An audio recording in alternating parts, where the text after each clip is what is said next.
how can you forget the most important thing? The clicker. The clicker. Come on, man.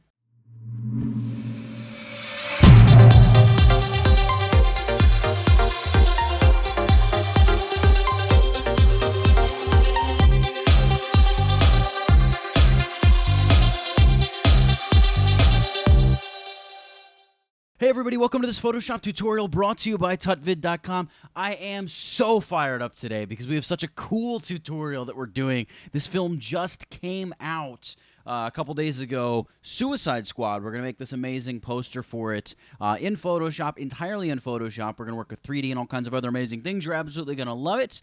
Before we jump into this tutorial, however, let me remind you, I'm selling a course over on tutvid.com all about how to retouch images. You're going to love it if you're a beginner, intermediate, or advanced Photoshop user. It's going to level your game up in Photoshop. Click that little link. You can check it out. It really helps support the site. I would love it if you pick up a copy of it, of course. But even just going and checking it out really helps the site. So let's talk about creating Suicide Squad. The logo is sort of a version of the poster, if you will, in Photoshop. It's really, I guess it's a little complex, but it's not that complex. And here's where it begins. We're going to jump over to Google Chrome. It begins with getting ourselves a nice reference image. So I just Google searched under the images sector, Suicide Squad logo, and I really like this version right here. And you can see the finished version is, it's kind of a riff on it a little bit.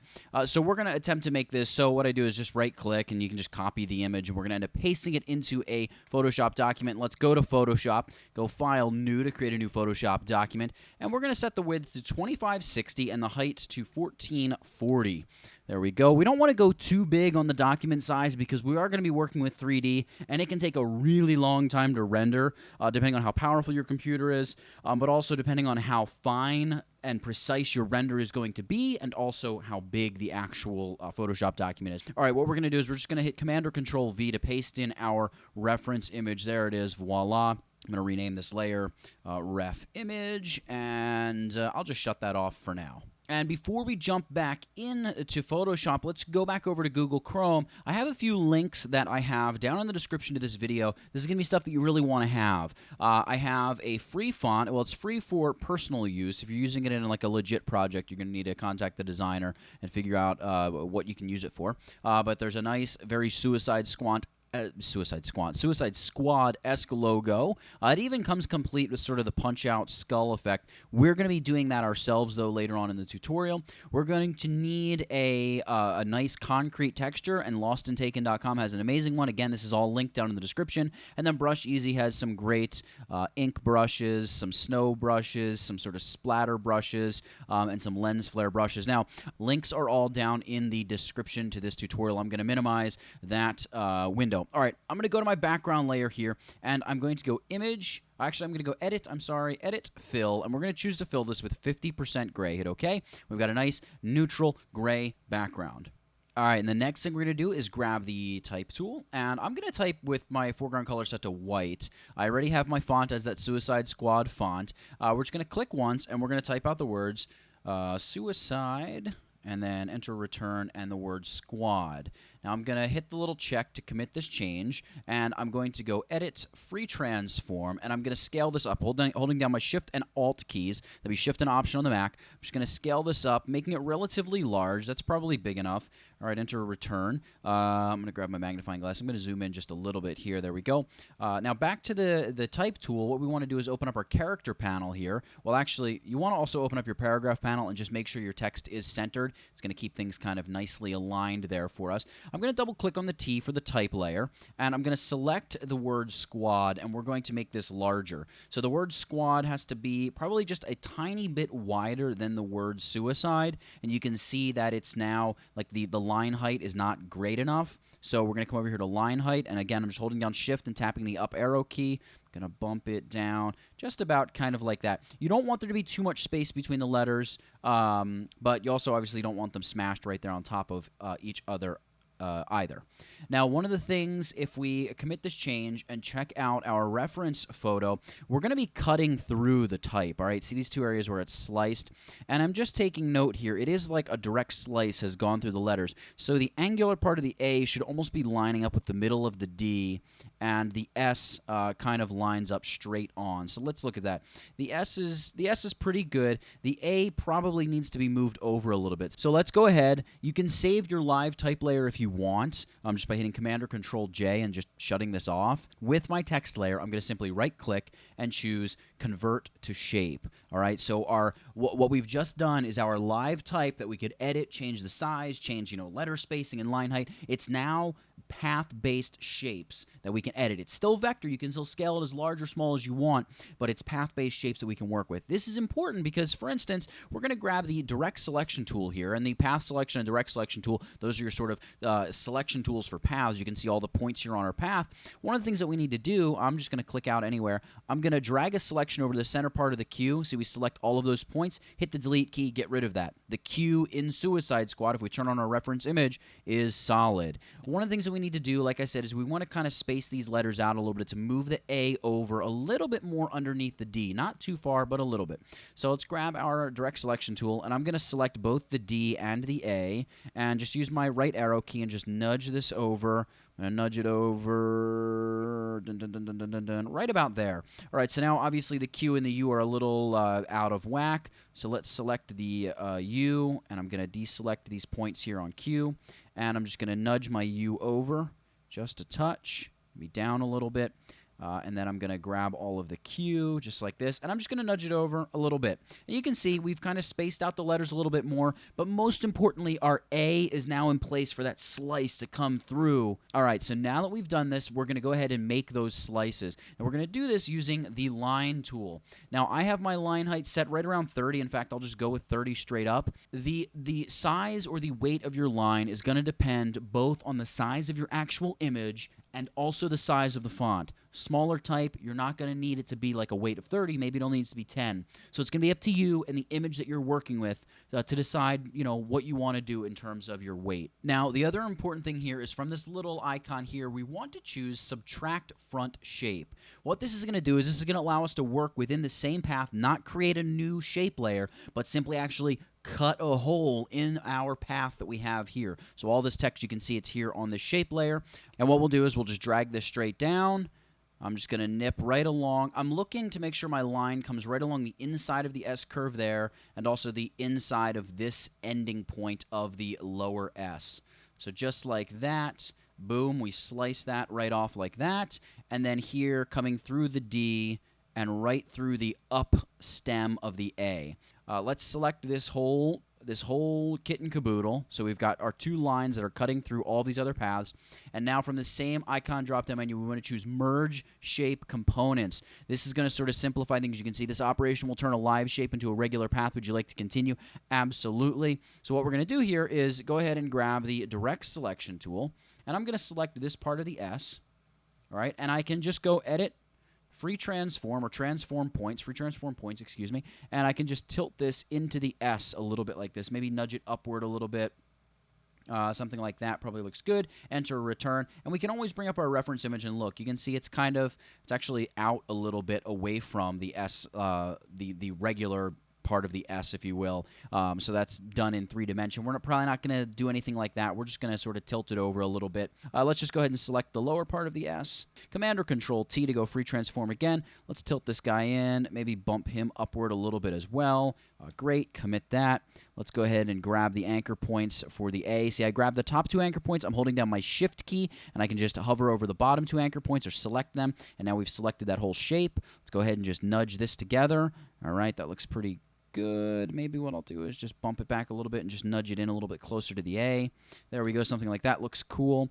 And then for the D, I'm thinking what we'll do is we'll actually nudge this upward a little bit and then even tilt it in a little, maybe something like that. I don't know. Let's look at the reference image. Yeah, I mean, you can see how it's pushed upward a little bit. Maybe I went a little extreme for what it is. But if I do that, I can just nudge it back a kiss, knock it down a little bit. All right, cool. So that's good enough. We now have our path.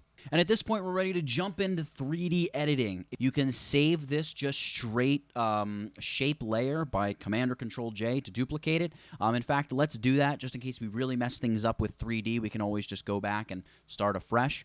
All right, so with this layer, we're going to right-click and choose New 3D Extrusion from Selected Layer. And you're going to see Photoshop's going to say, hey, look, you're going to create this 3D layer. We're going to switch over to 3D Workspace. Yes, absolutely. Let's go.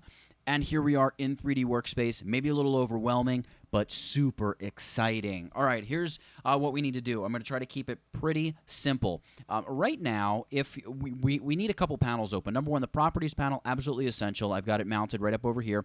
And also the 3D panel. So the 3D panel is kind of like the layers within your 3D layer. So we have our 3D layer in our document, and then here are the layers within the 3D layer. We've got the overall environment, we've got our scene, we've got the current camera position, we have the infinity light, which is the only light. It's what's giving us the shadow on the ground. You can see the light is pointing downward toward the text, and it's casting that shadow on the ground.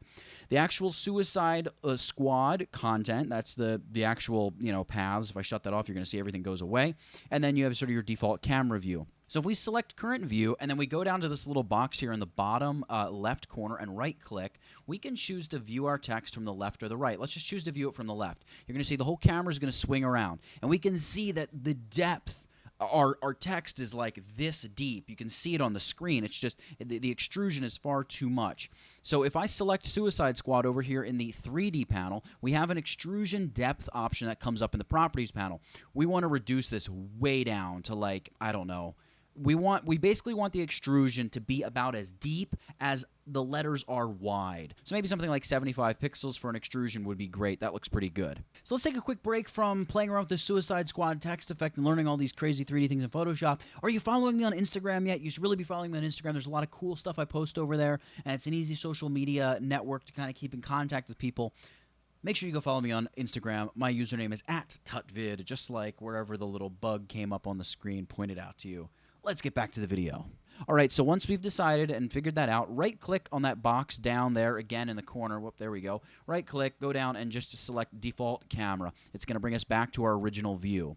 One of the things I want to do here is select the Suicide Squad content, and we want to select this little icon here. This is going to allow us to add a little bevel to the edges of our text. I'm going to try like a 10% bevel. That's way too much. Let's go with like 4% bevel. 4% might actually be a little small. Let's just go straight up at 5. 5 looks good. So we've got a nice little bevel. We've got the face of our 3D object, and we've got an extruded side to each of our letters. Now let's reposition this text a little bit to get the positioning right. So we're going to make sure we have Suicide Squad selected, and I'm just using the kind of move tool here. Now, we can move around on this little widget gizmo they give us until you see the rotate around x-axis show up, and just drag that upward a little bit. You can see it's going to almost like lay the text back a little bit. That's pretty cool. And then I'm just going to freeform rotate the text a little bit. I want to just be able to see the right side of the letters over here on the left side of the text. All right. Primarily, I want to be able to see the side of the Q.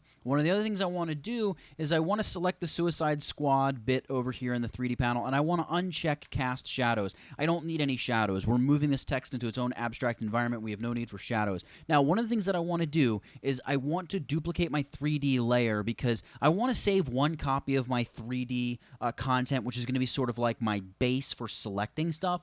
So if I make the extruded part of this 3D text really dark, and then the bevel like a medium gray, and then the face of the letters will be solid white, in theory, I could use something like color range and quickly select any part of my 3D element easily later on. So let's go ahead here before we do anything else. Let's open up Suicide Squad. And you can see we have our materials. So for the front inflation material, what I can do is over here on diffuse, I can select and just make sure this is going to be solid white. I mean, it's solid white now. I really don't need to do much of anything to it. But what I do want to play with is here on the bevel material, I want to find a way to make this a little bit darker. So what if we increase reflection? That actually just makes it brighter. What if we increase shine? That makes it a little bit darker. What happens if we just select up here and choose to remove the texture altogether? All right, there we go. Now we can just set a diffusion color, and it is pretty much a medium gray. I'll actually probably roll with that, and you can see that if we select the Suicide Squad text to look at everything, we have the white face and this very medium gray beveled edge. And now I'll probably just try to darken up the extrusion material a little bit more. So again, let's try that same trick, remove texture, and we can just go diffuse, and we can just like maybe darken it. So now we have 3 very distinguishable bits of text that we can make selections from. So what I'm going to do is just go ahead. I'm going to save this 3D layer. I mean, it is saved there, but I'm going to hit Command or Control J. We're going to duplicate that 3D layer, and I'm going to hide the original 3D object. All right, so here we go. Suicide Squad. I'm going to go select color range, and I'm just going to select the. Oh, you know what? Before I do this, I'm going to shut off my background layer. So we're going to select color range and choose the white. Fuzziness of about 150 I find works pretty well for most things like this. Go ahead and hit OK. We've selected the face. A simple Command or Control J, and you can see we've cut the face of all the letters, popped it up onto its own layer. I'll name this layer face, and I'm going to drag this up to the top. Go back to that layer. We're going to go back and choose Select. Then I can select this layer. I can just delete that 3D layer, turn one of our 3D layers back on. I'll turn my background back on. And now we're ready to go ahead and work with this 3D text and start adding some textures. So now if we select over here with this front material, see, I'm just going to go Suicide Squad, front inflation material. Now from up here under diffuse, I'm going to hit that little flat menu, and I'm going to choose to replace this texture. And what we're going to do is we're going to navigate to wherever on our hard drive we have saved our concrete texture. So I got concrete.jpg there. Great. I'm going to double click on that, and it's going to bring it in and apply that texture, you can see, to just the front piece of our 3D text. Great. So I'm going to select Suicide Squad again, and you can see there we go. Now what we want to do is we really want to brighten up the bevel. The bevel is going to be catching a lot of light. We definitely want that to be pretty bright, so I'm going to select bevel, and I'm going to look to see what can I do to make this a little bit brighter. Maybe I could apply one of these default sort of textures to it. See, that just looks so crappy. I don't know how to describe it. There we go. That one's actually pretty light. I think I kind of dig that. And of course, we can increase the reflection a little bit. We can increase or decrease the shine. We can increase the bump, which you can see it sort of brings out additional texture. I don't know how much texture we really want to bring out. Certainly not that much, so that's pretty good. We can change the refraction amount as well. I'm going to leave that kind of around where it was. So there we go. We're not going to spend a huge amount of time on the bevel. Let's just look to make sure it's definitely a very noticeable bevel, but what's adding to that noticeability is the fact that our extrude edges are so dark. So let's go to those extrude edges here, the extrusion material, and I want to choose this preset right here. It's kind of like a chrome, and you're going to see it's a bit extreme, so we need to kind of tone things down a little bit. Let's try reducing reflection a little bit. That's pretty good. What happens if we increase bump? You can see not a huge amount is happening. All right, cool. Let's try roughness here. If we increase roughness, that actually kind of helps smooth things out and give us more of like a smooth metallic edge look. I really like that. We really want to kill off some of that contrast on the edges, and that kind of really looks like it's doing the trick for us. One of the things I do want to do is make sure it's going to be a little darker. You know what? I want to keep shine cranked up a bit more than that. Let's move roughness back a little. Not too much. This is really just kind of, every project is a little different. Play with it, have a little bit of fun with it. One of the things we can do is make the specular highlights a little bit brighter. And I kind of want the brightest bits around the edge to be bright, because overall, the edges, the extruded edges of this 3D text are going to become relatively dark. Let's just click on Suicide Squad here and check to see what it looks like. That's pretty good. It might need to be overall a little bit darker. So let's select extrusion again. Let's choose the diffuse layer and just choose a darker overall. Not bad. Maybe I'll just reduce the reflection a little bit. Something kind of, yeah, if I take the reflection way down, that's good. And again, this is going to be a matter of you playing around with it. All right, so at this point, we're ready to render our 3D. Now, we're going to right-click on our image here and just choose Render 3D Layer, and you're going to see immediately it's going to start working. Photoshop says, hey, look, render progress can be found down below. Click the Escape key to cancel. So I'm going to let this render. I'll speed this up, and I'll be back in just a moment. All right, so we're back from that. It's rendered. Now, what I did was I just drew a pretty tight selection around the text, and then I went ahead and rendered it.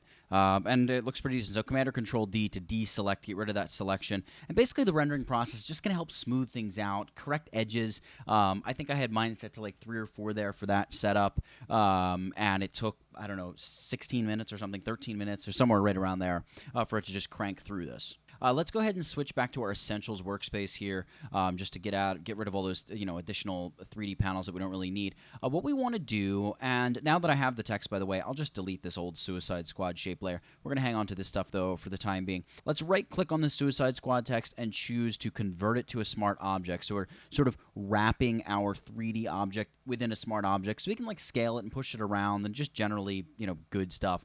In fact, let's do that right now. Let's hit Command or Control T and just scale this down. I'm holding my Shift and Alt to be Shift and Option on the Mac, and I'm going to scale it down probably right about that size. That's probably good. Let's just bring up our reference image.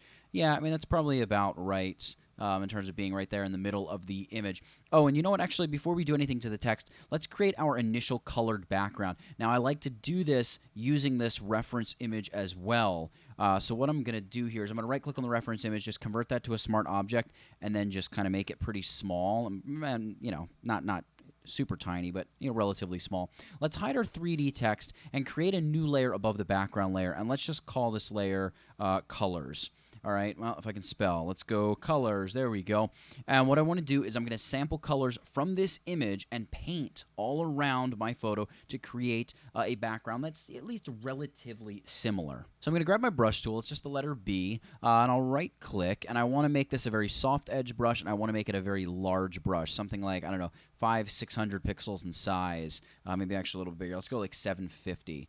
Yeah, there we go. That's pretty good.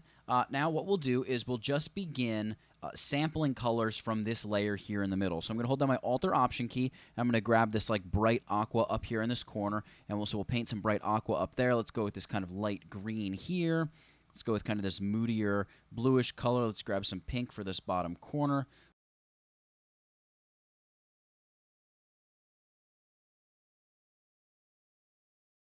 All right, that's probably pretty good. I made this a smart object so I can scale it back up to the size it was, and it's not going to be all blurry and lose all of its clarity and details. I'll have a big, beautiful image to look at still when I need to reference it for colors or other things. All right, so we have our colored background layer. What we now need to do is blur it. So we're going to go, actually, before we do that, let's just double it up. So we're going to hit Command or Control J a couple times just to make sure that it's nice and solid, and then Command or Control E to merge all those layers together.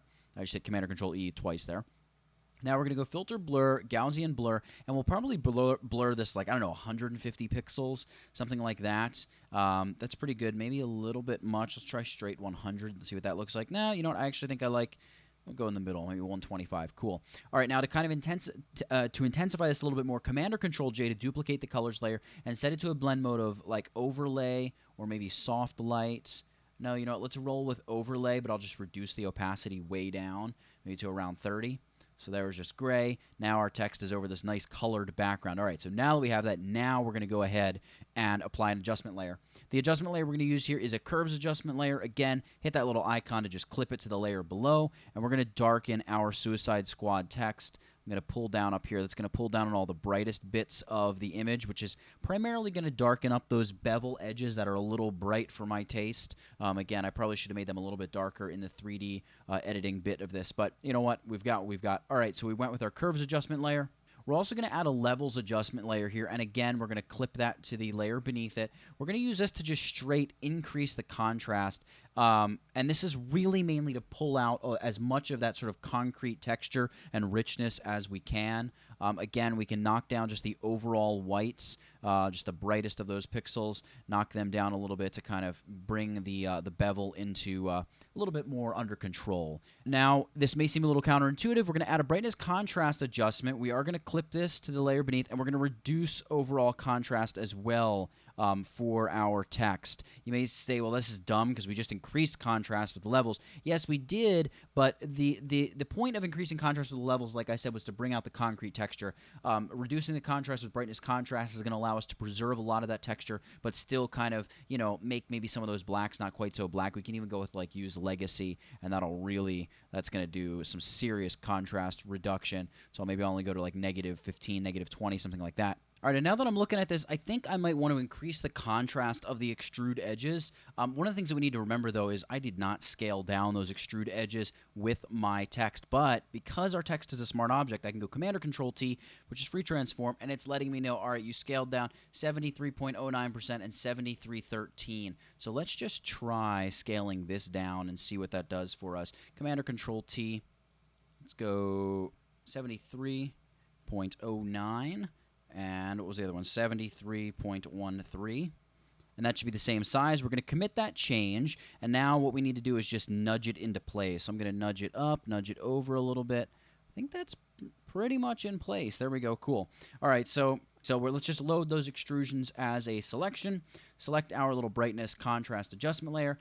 Throw in a curves adjustment, and we're going to increase the contrast. I really want to focus on bringing up any brightness in this extrusion because it doesn't look like we got a lot of that texture coming through. All right, there we go. That's probably pretty good. It made the sides a little bit darker as well. That's fine. All right, now what we want to do is begin colorizing this. So you can do this in a number of ways, but we're going to use just a single layer, and we're going to sample colors from our reference image. And in fact, we're going to use our reference image to kind of help us see what colors we should roughly be painting in different areas of our text. So let's actually turn on the reference image, and I'm just going to scale it down, stick it in a corner. So let's go ahead and create a new layer beneath all of this stuff, well, beneath these selection templates and the reference image. Go right down here, create a new layer, and we're going to name this layer Colorize. And I'm going to set this layer, I guess, let's try the blend mode of overlay. Let's see what this looks like. I think overlay was what I used in my test image, and it worked out pretty well. All right, so now we're going to grab the brush tool. And with the brush tool, you can work with an opacity of 100. Let me get rid of that. I don't know where that came from. You can work with an opacity of 100. I think I'm going to reduce opacity to like 75, maybe 65. Let's try 65 here. All right, and let's go with, let's sample like one of these nice reds here, make our brush a little bit smaller, and begin painting over our text. Now, you can just straight up paint on the layer, or what you could do is load your text as a selection. That way you're only painting on the text. All right, cool. That's not bad. We can go ahead and put some reds and pinks in there. And this is just going to be kind of a labor of love. So I'm going to buzz through here and add colors where I need them to be and kind of create this effect. Again, just roll with, nice rich colors. We're going to dull the colors. We're going to make everything look right in just a little bit.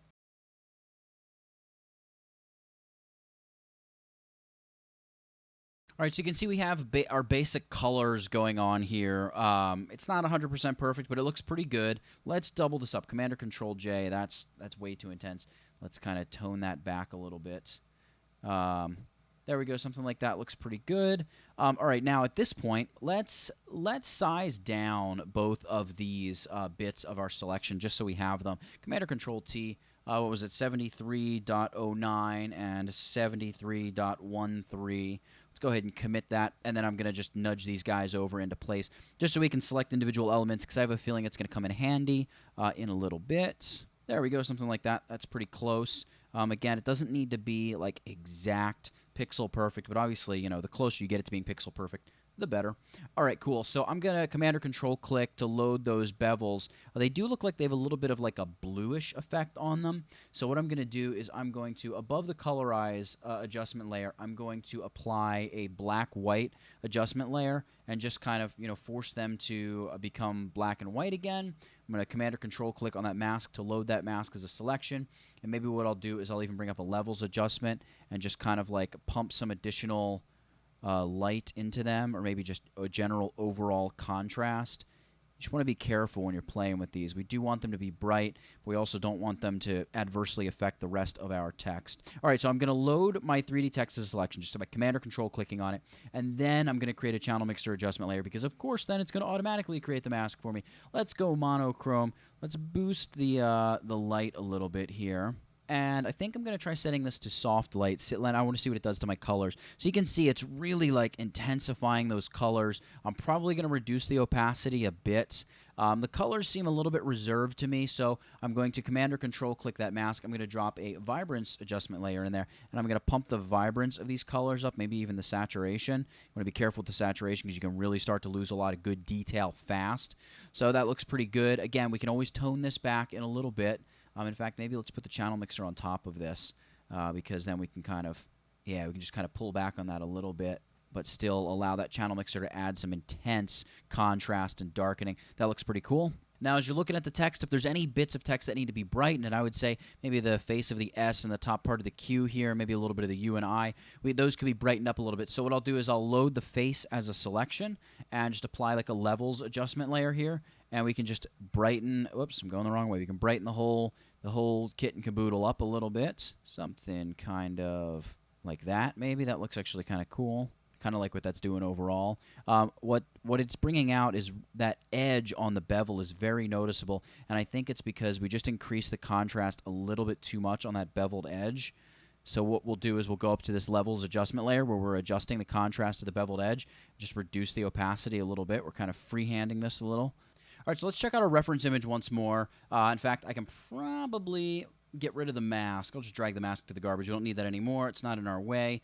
Whoops, wrong layer that I'm dragging. One of the things that I want to start doing is doing some of this dodging and burning. See how the D and the top of the E and the D and the C are very selectively darkened in different areas? I want to go ahead and just kind of darken things up a little bit here. So we're going to create a dodge and burn layer by creating a new layer, and we're going to go Edit, Fill. We're going to fill it with, 50% gray. Great. I'm going to rename this layer D and B for dodge and burn. I'm going to set the blend mode. We try overlay. Overlay is going to be a little bit more punchy, and this is kind of a punchy effect, so I feel like it'll work pretty well. Let me zoom back in. Why am I zooming out?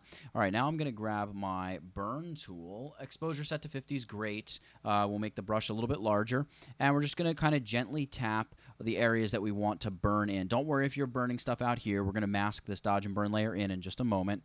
You know what? Let's try setting this to soft light. Yeah, I think I kind of like soft light a little bit more in terms of the way it's interacting with our image. All right, so we need to make this part of the A quite a bit darker, and the D overall needs to be a bit darker, which actually may end up meaning that a lot of our levels adjustment layer here needs to be masked as well, but we'll get to that in a moment. All right, so kind of the tops of these letters need to be darkened a little bit. The midpoint of these letters down here at the bottom. All right, over here on the S would be helpful. Great. You're just going to kind of use your reference image, and wherever it needs to be darkened, go ahead and darken it up.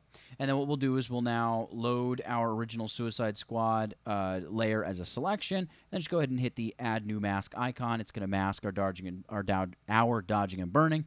Hello, tripping over my words. Our dodging and burning into that layer. And I'm this layer's bugging me a little bit here. Maybe I'm just going to reduce the opacity of it a little bit. And as I reduce the opacity of that, so as to make the dodge and burn layer not quite so powerful, I'll also reduce the opacity of that a little bit. But again, if we look at our reference image, we're not at all, we're not even as dark as they are in that. So I think we're all good.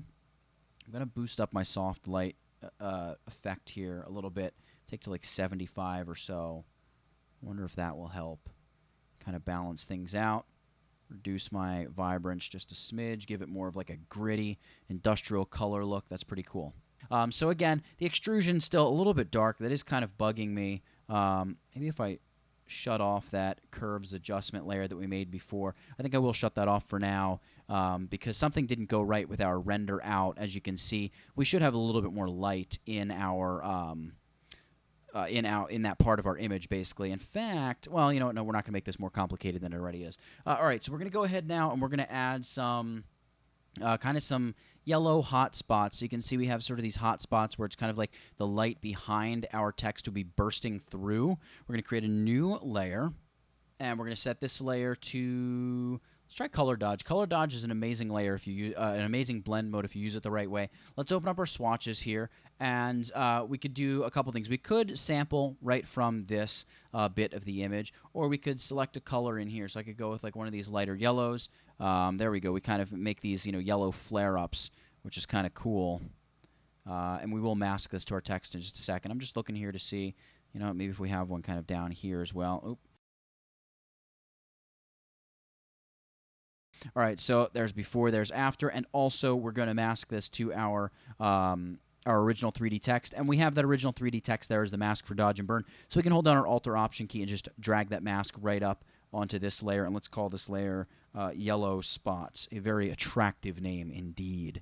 All right, so there we go. There's before, there's after, and if you think there's too much saturation, select the layer, Command or Control U to bring up hue saturation, and just go ahead and knock some of the saturation out of it.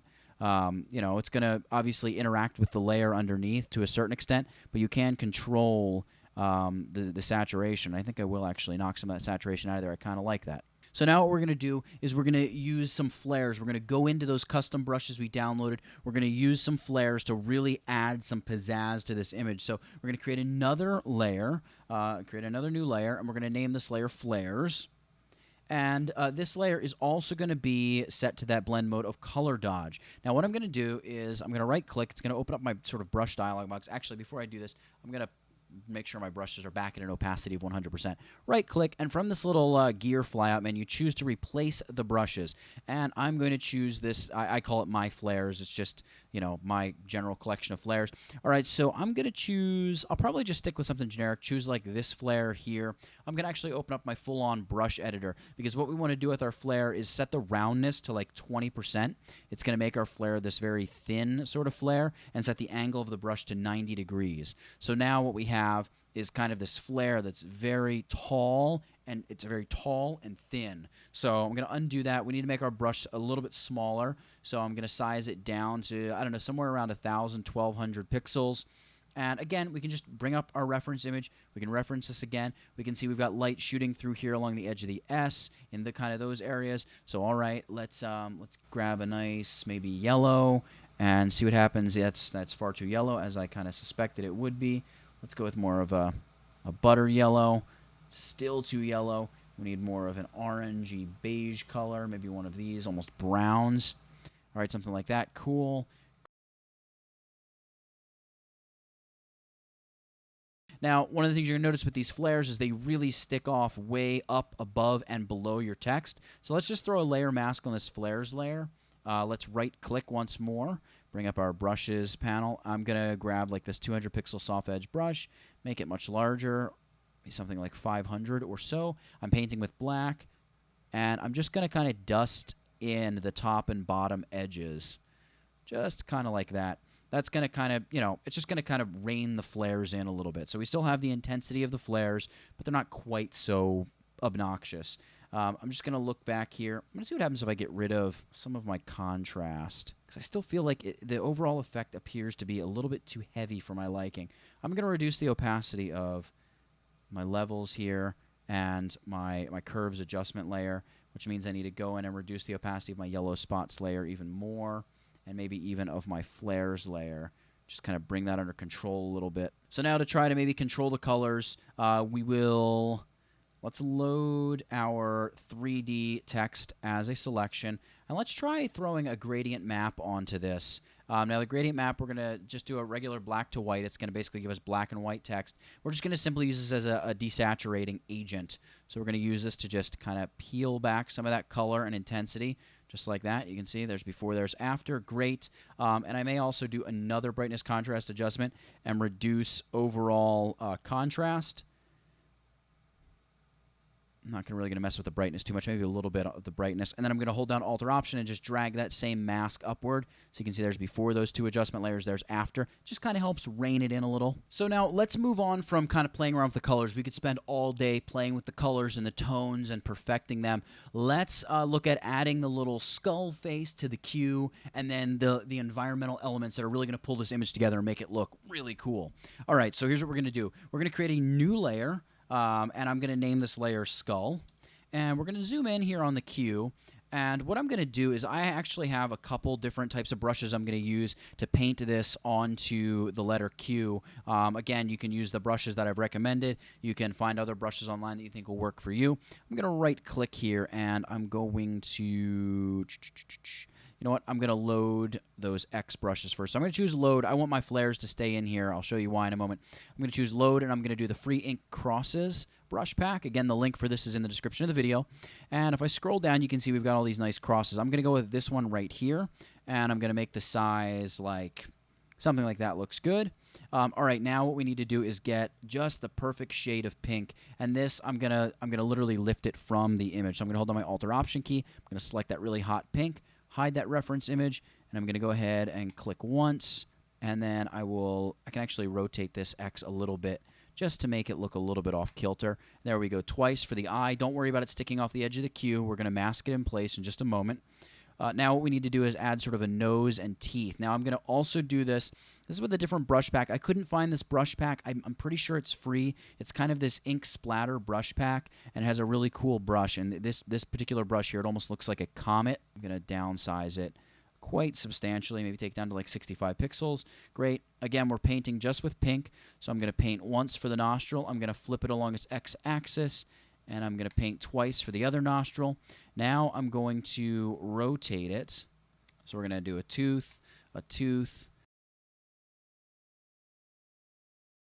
One of the things I will do is I want to mask this. So I'm going to create a mask. I'm going to grab my brush tool again, right-click. Yeah, I'm going to go back to the basic brushes. So choose basic brushes. I'm going to hit OK. And I'm going to choose one of these very small brushes like this. Let me turn on the shape dynamics because I'm using a tablet. I'm going to set it to pen pressure. All right, cool. So I can just kind of swipe through there, swipe through there, swipe through there, and swipe through there. Let's load the faces of these letters as a selection, right? We're going to mask our skull object to that. So what I need to do once I've loaded the faces is I need to invert the selection by going select inverse. And then what I can do is just grab a brush. Let's make the brush a little bit larger. Let's grab like this brush here. And I can just paint. Make sure I've got the mask selected. I can paint with black right up along the edge of the letter Q. And it's just going to paint away anything that's kind of sticking out off the edge of the Q. Command-or-Control-D to deselect. So let's create another big sort of yellow flare behind this text, see if it helps our color issue and just helps it kind of settle into its environment a little bit more. Let's create a new layer, and I'm going to get a rather large brush. I'm going to close my brush panel for a second. Right-click, make my brush nice and huge. You know, probably 2,000 pixels, almost 2,000 pixels, something like that is great. We want to just paint with the color white, so I'm going to set my foreground color to white. We're going to adjust the color using hue saturation. So just click once. It's a giant white spot. Command-or-Control-U to bring up hue saturation. And here in hue saturation, tick on colorize. Let's maybe knock the brightness down, increase the saturation quite a bit. And let's take this guy back to like an orange-yellow color, increase the brightness to right about there. Great. Let's set this layer to the blend mode of screen. Let's try that. And let's drag this down beneath our text. So let's take this down, down, down, down, down to like there. Cool. There's before, there's after. It's a little bit too big, so let's just reduce the opacity of this this yellow layer. Let's create a new adjustment layer, and we're just going to call this Sparks maybe. And I'm going to right-click, and I'm going to load in a set of brushes. You're going to want to load one of the particle brush sets or one of the spray brush sets that I have down below. So we're going to grab any one of these. You can grab any dust particle brush that you have. I'm going to make mine quite a bit smaller, maybe knock it down to around 200 or so. That's great. Open up my brush panel once more. There's a lot of brushing, a lot of playing with the brush panel. Tick on shape dynamics. We're going to increase size jitter and also just set angle jitter to 100%. It's just going to work great for us. We're going to go with a very, very light yellow. So let's go with like this kind of light yellow. All right, so if we click once, it's not quite enough. Let's make sure opacity for the brush is up at 100%. There we go. All right, cool. So we're going to actually make this brush a little bit larger. There we go. All right, so we have kind of these little, what would be sparks coming off of our text effect. And you may want to intensify the sparks in the areas where it's kind of like letters are splitting or breaking apart. It'll just kind of add to the, whoa, like that's really kind of blowing up there. So that looks cool. There we go. We'll add that. All right, great. So now that we've done that, let's duplicate the sparks layer. So Command-or-Control-J to duplicate the sparks layer. That actually looks really nice like that. I'm going to leave that. I'm going to duplicate it once more to do what I just wanted to do with it. I'm going to right-click and choose to convert the top sparks to a smart object. All right, so we have 2 layers of sparks, which is doubling up what we painted before, and now we've got this new layer of sparks. Now on this new layer of sparks, I'm going to call this Sparks Blur. So here's what we're going to do. We're going to go Filter, Blur Gallery, and choose Path Blur. Now here in Path Blur, we're going to just leave our one path right here in the middle and grab this end point and drag it right out to here. Great. I'm going to create a new path and click once there and click another time right here, and then you're going to have to click on the ending point to sort of complete the path. I'm going to click here and then click right down here. All right, and click once on that ending path. You can see we're just going to create sort of a pattern with the path blur, telling Photoshop blur it in the direction which our paths are going. So the paths are all starting right there in the center and going straight outward from there. And it's going to create a really cool, like, explosive effect. You can see it. And we'll intensify this by duplicating this layer. Go ahead and hit OK. You can see we've created this cool blur. You can just hit Command-or-Control-J to duplicate that blur if you want to make it more intense. Great, that's really neat. Maybe we'll set this to like blend mode of overlay. Let's try setting the lower layer to overlay as well. Cool. So that just kind of blends it with the background behind it. So now we kind of have all of this debris or sparks exploding from the text. Great. Next, what we need to do is go ahead and create sort of the stuff around the edges. Now, this can go up top. So we're going to go up top here. Let's just group this stuff. Just select all those layers, Command-or-Control-G to group it. And we're going to name this layer, I don't know, selection patterns or something. Whatever. We're probably not going to use it again for the rest of this tutorial. Let's go ahead and create a new layer, and we're going to call this edge debris. Now, in the actual Suicide Squad poster, they have like little hearts and other assorted junk. For this, we're going to stick with like default brushes in Photoshop. So right-click, hit that little icon, and choose Replace Brushes. And we're going to choose Free Snow Brushes. Again, the link for this is down in the description of the video. And you can grab any one of these. So we're just going to paint with white. We're going to set our foreground color to white. There we go, white. And we can right-click, make this brush a little bit smaller. Oh, we still want it to be about 2,000 pixels or so. You can see if we click once, we get kind of this, effect where some stuff is really close to us and blurry. Other stuff is in focus but further away. All right, great. So we added that.